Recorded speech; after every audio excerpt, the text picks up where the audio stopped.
and welcome to the Sew Essential vlog. I've got something incredibly exciting to share with you today that has made my life so much easier when it comes to sewing knit and jersey neckbands. So you know how normally when you sew a knit or jersey neckband you have to worry about so many things, it can be so stressful. You've got to make sure you're pulling the binding a little bit so that you draw the neckline in so that it's not baggy and loose. You know, it's one of those tasks that I'm sure many people dread.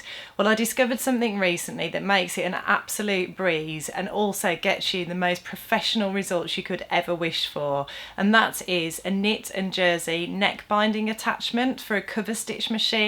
And I'm going to demonstrate how to use one of them with you today. So not only do they get you the most professional results, they are also incredibly easy to use as well. So I'll take you through all of that in the video today. But I just want to, before I do the demonstration, give you an example of one of the neckbands that I've created using the attachment so you can see for yourself just how professional the results are, and I'm sure you'll be just as excited as I am. So if I just hold that up to the camera there, you can see that it creates this super even, super neat, very professional looking binding on the neckline. And then if I hold up the other side, you'll see that the back is just as professional and neat as well. It just looks so good. And I demonstrated this recently at the Stitch Room social event that I did at Loughborough University, and people were absolutely blown away by the results and how easy it was to achieve using the attachments. So the attachment that I'm going to be using is this one here. So this is available on our website, and I'm going to be using this attachment on the Babylock Gloria machine, which is a cover lock machine. However, we also stock these attachments for Faff, Husqvarna, Brother, Janome and Elna cover stitch machines, and you'll find links to all of those attachments below, and also the link to our cover stitch machines page where you can find our full range of cover stitch machines as well. The only thing that you need to be aware of is that the different brands will create different widths of neck binding. So Babylock, for example, give you 3 different sizes to choose from. Some of the brands will only give you 1 or 2. So just check in the product descriptions that it's going to create the right width of neckband that you want to achieve, and you'll also find all the information in the product descriptions about which machines the attachments are compatible with as well. The only other thing I should mention is when you are doing this technique, rather than sew both shoulder seams of your top before applying the neckband, you sew one shoulder seam, apply the neckband, and then you sew the other shoulder seam. So it's just a slightly different technique to what you're probably used to. But without further ado, I'm going to take you through the demonstration so you can see for yourself just how easy it is to get those incredibly professional results. So you attach the neck binding attachment to the cover stitch table using these screws here. So it's dead easy to attach, and you just need to make sure that the end of the binding attachment is in the correct position with the needles. So you might need to move it one way or the other to get that right, and it's best to just run a test on a scrap of fabric first to make sure you're happy with the positioning.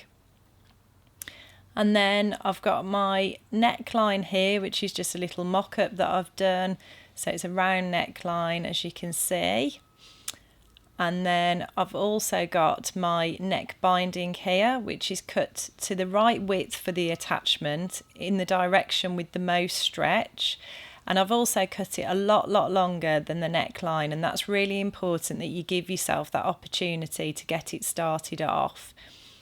You need the wrong side of the binding facing towards you, and just start feeding it through the attachment. Notice that I've cut the end of the binding into a little point, and that just helps with feeding it through. And then you can also use tweezers just to get that through there. So pull it through, get it through the other end, just feed it through with your tweezers. And then once you've done that, you can feed the other end through the guide. So that just makes sure that the binding stays nice and flat and doesn't get tangled up as you sew. And then I'm going to pull this end through under the foot. I've lifted the foot up, and I'm going to pull that end right under the foot and out the back of the foot, and just making sure that the rest of it stays nice and flat in the guide. Then put my foot down, and then I'm going to start it off and start by stitching on the binding alone. And this will allow you to just make sure that you've got the correct position with the needles, that everything's working properly and you're happy with it before you start to attach it to your garment. So now I can see that that's worked and I'm happy.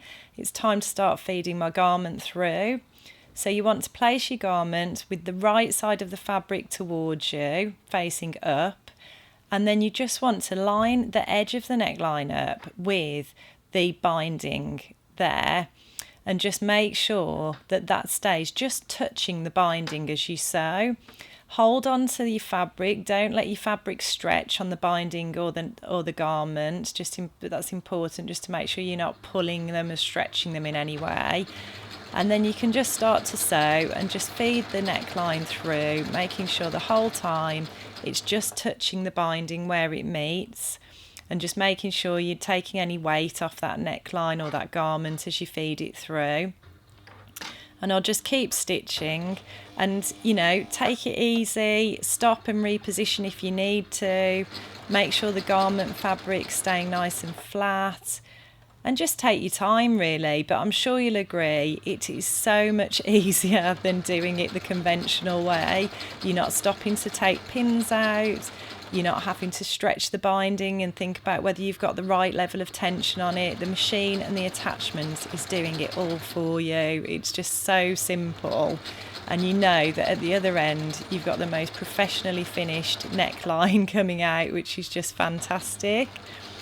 So I'll just feed the last bit through now. You can see that I'm just keeping that neckline lined up with the binding all the way through, and then stitch right until the end. And then once you get to the end, you've got that excess binding, so you can just run it off, which is fantastic and makes it nice and easy. And then with a baby lock machine, one of the great advantages is I can actually run a chain of stitches off even when it's in cover stitch mode, which you can't do on most cover stitch machines. But if that's the case with yours, just stop in the conventional way. But there you have it, my beautifully finished professional knit neckline. So easy to create, such fantastic professional results. And I just want to go and make 100 million t-shirts after trying this contraption, I tell you. So I hope you've enjoyed my little demonstration, and I hope you're as excited as I am about this discovery. I feel like I've found one of the most exciting sewing secrets ever, and I'm so happy to share it with you. As I mentioned earlier in the video, we do stock the attachments for Baby Lock, Janome, Brother, Elna, Husqvarna and Pfaff cover stitch and cover lock machines. You can find links to all of those attachments below, and also the link to our cover stitch and cover lock machines as well. And that's all from me today. If you like what you see, please like and subscribe, and I'll look forward to seeing you next time.